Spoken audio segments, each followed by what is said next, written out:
All right, cranking things up for Thursday evening. It's about 20 till 10 Eastern Time, and it is another quiet one out there.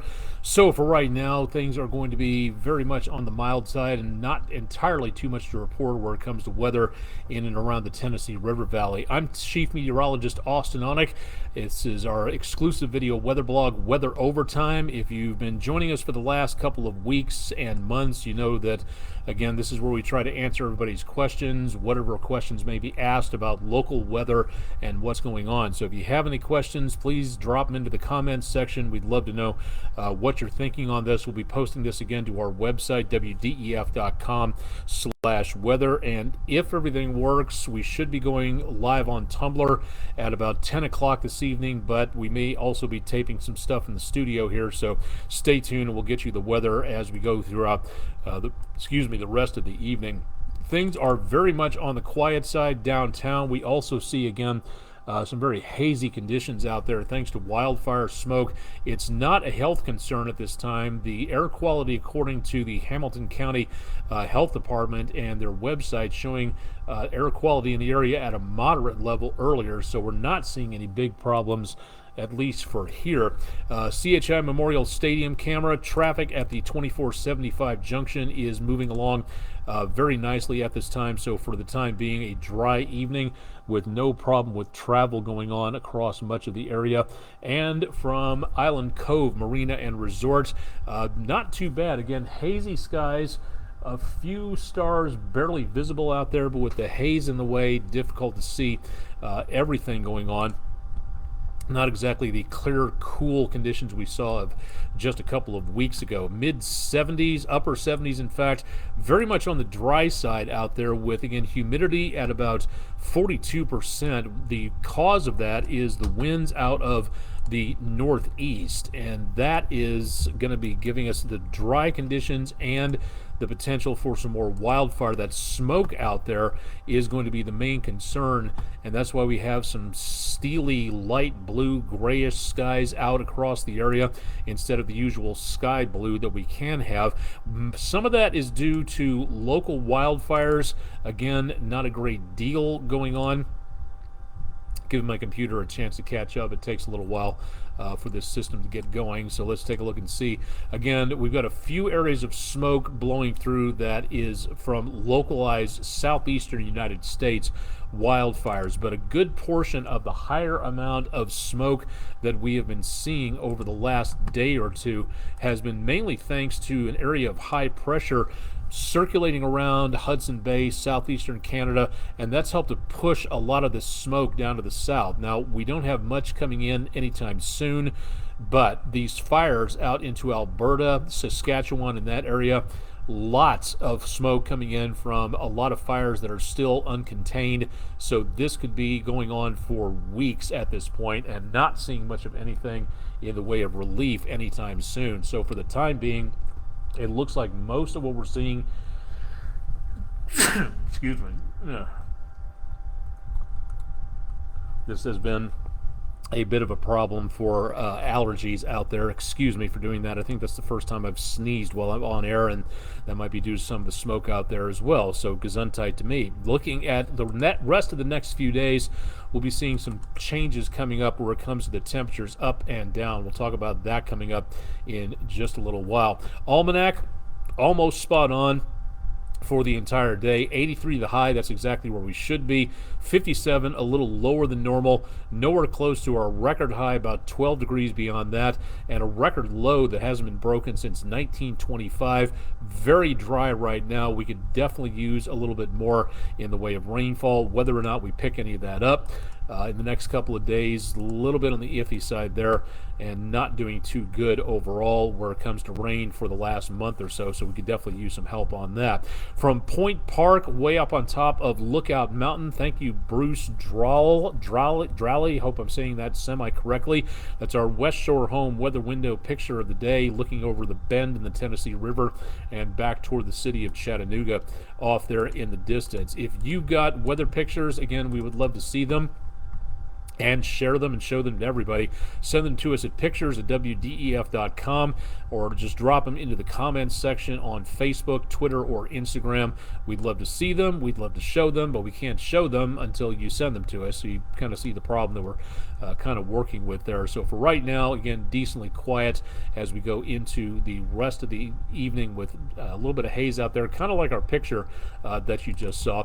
Here's the way it shapes up on the ground from the surface map, showing that storm system over the coastal areas making its way over Florida. We'll talk about that coming up here in just a little bit. We've got this cold front sitting just right on top of the 12 News area, and this is again thanks to high pressure circulating in drier air from parts of Canada. Depending on the situation, I mean, we can usually get some pretty good moisture coming in off the North Atlantic, but that's not happening right now. We also have a stacked up number of systems back to the west of us, and none of these are going to be giving us any problems anytime soon.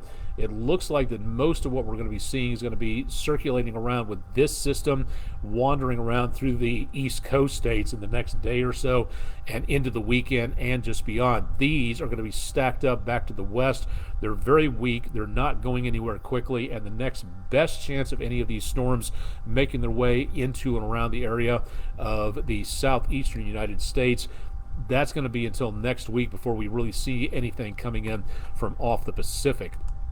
So we'll talk more about that forecast in the 7-day coming up in just a little bit. Happy birthday, Jeff Peterson.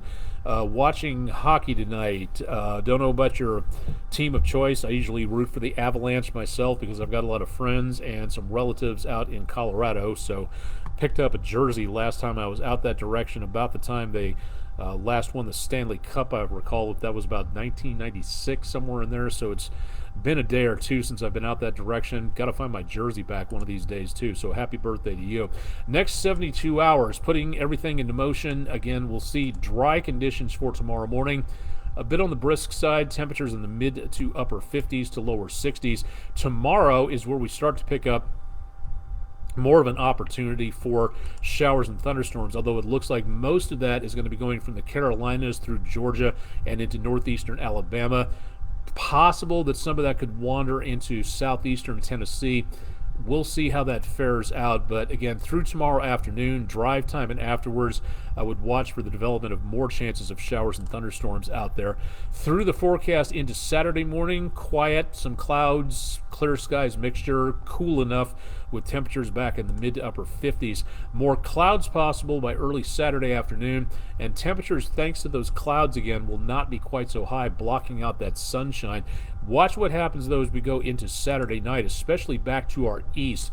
That system that crawls up the east coast and starts to hug the Carolina coastline, that rotation starts moving all that moisture up this direction, and that's where we could see an increase in showers, most likely from East Kentucky down to the coast through eastern Tennessee, and we could see again the potential of maybe some thunderstorms mixed in there. There is no threat of severe weather at this time in the next 3 days, so that is again some very good news. And getting into early Sunday morning, appears to be a little bit of an upper level low developing back into middle Tennessee and northern Alabama. That could pull that moisture all the way over to the Tennessee River on that side of the state. It's again mainly rain, maybe some rumbles of thunder, and that is really going to be pretty much about it. But it will be on the cooler side in the next couple of days. 7-day forecast again.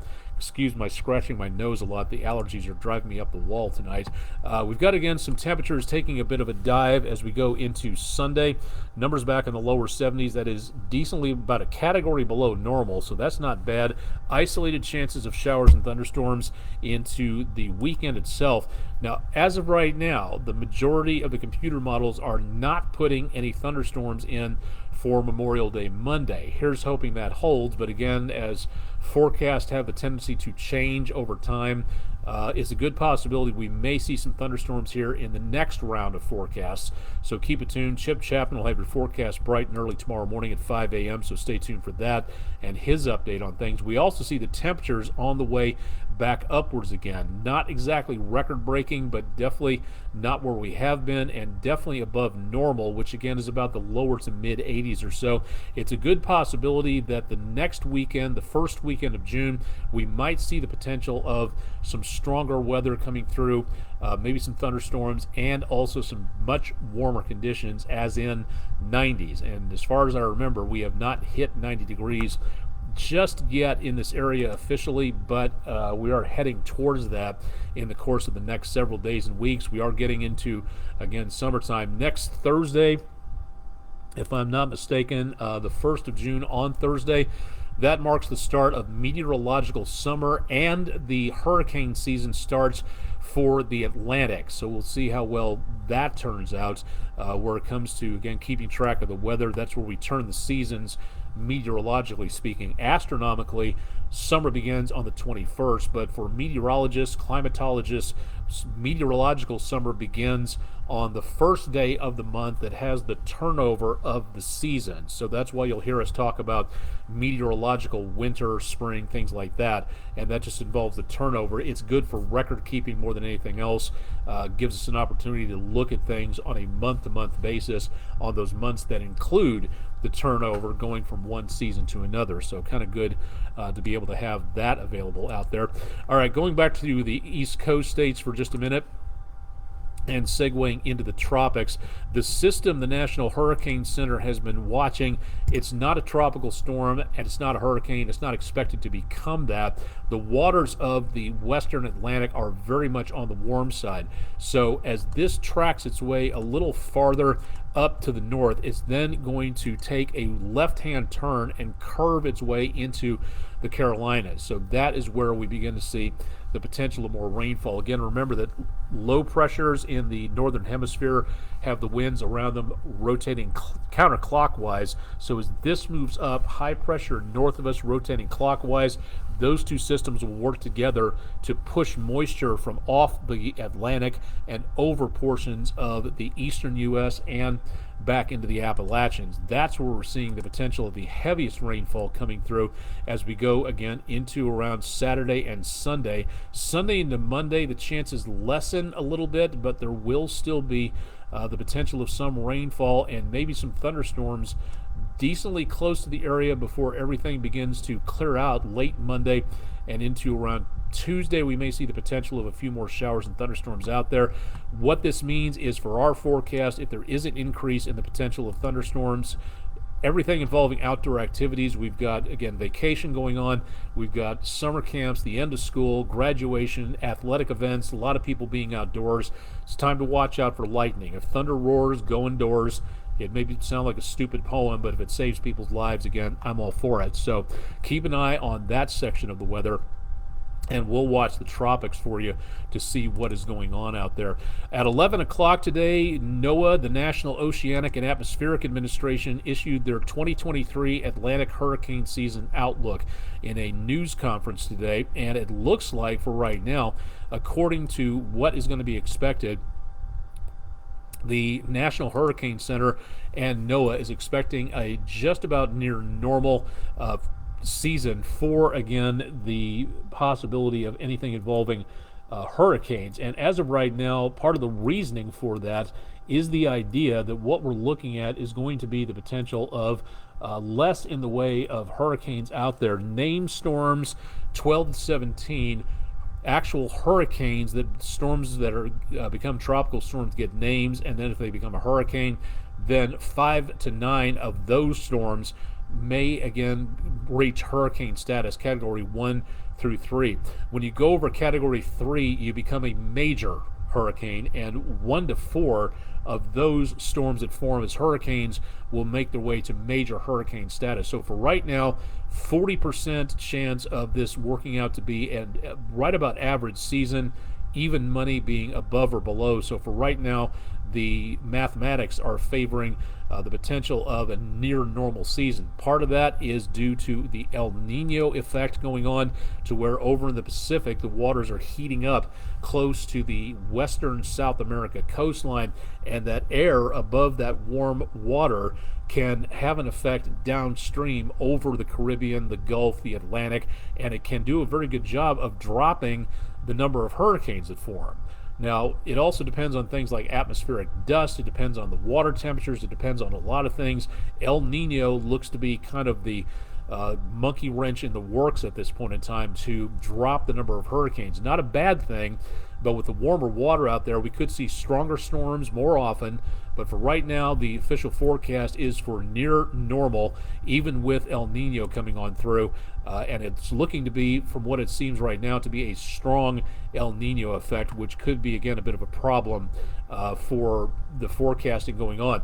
Now, NOAA should, through about midway August, early September, that's about the midway point of the season, will probably be issuing another forecast that says how things are going. They'll alter the forecast to show what we're expecting for the busiest part of the season from early September onwards through about October, as those warmer waters generate more in the way of tropical storms and hurricanes. So this was very interesting to take a look at.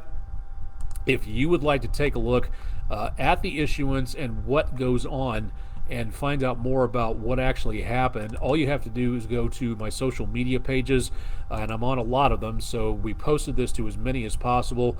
We'll be posting this recorded webcast to YouTube coming up a little bit later, so that'll be on there for you to take a look at. But if you'd like to know more about NOAA's hurricane forecast, it'll be all over the place on my social media pages, so take a look. I'm out there someplace. And if you want a game of chess, drop by chess.com or lichess.org. I'm available on there. For the Hurricane Outlook, we will be taking a special look at this. It's our segment that we take a detailed look at what's happening with different topics. We've done weather radios. We've introduced you to our new meteorologist. We've, again, taken a look at some of the stronger severe weather situations. That's also available on YouTube, and it's called the What I Want to Know Show, and we'll be taping that coming up hopefully later on tonight. And if you'd like to know more about the hurricane forecast, stay tuned. We'll have that posted so we can go into detail as to what that means and how you can take a look at various websites that give you the detailed information that scientists and the mathematicians and the climatologists use, all to plot out what and how they're looking at that type of stuff. It's really fascinating. So take a look at the What I Want to Know show coming up a little bit later on, and we'll have more details for you on that. That's going to wrap it up for tonight. Not much of anything going on specifically, so very quiet here, and some thunderstorms coming our way again in the near future, but sort of piecemeal more than anything else. I'm going to have to wrap things up so we can get on Tumblr, and we're going to be taping some stuff in the studio as people walk in the doors and start getting set up, so we have to break things off for here.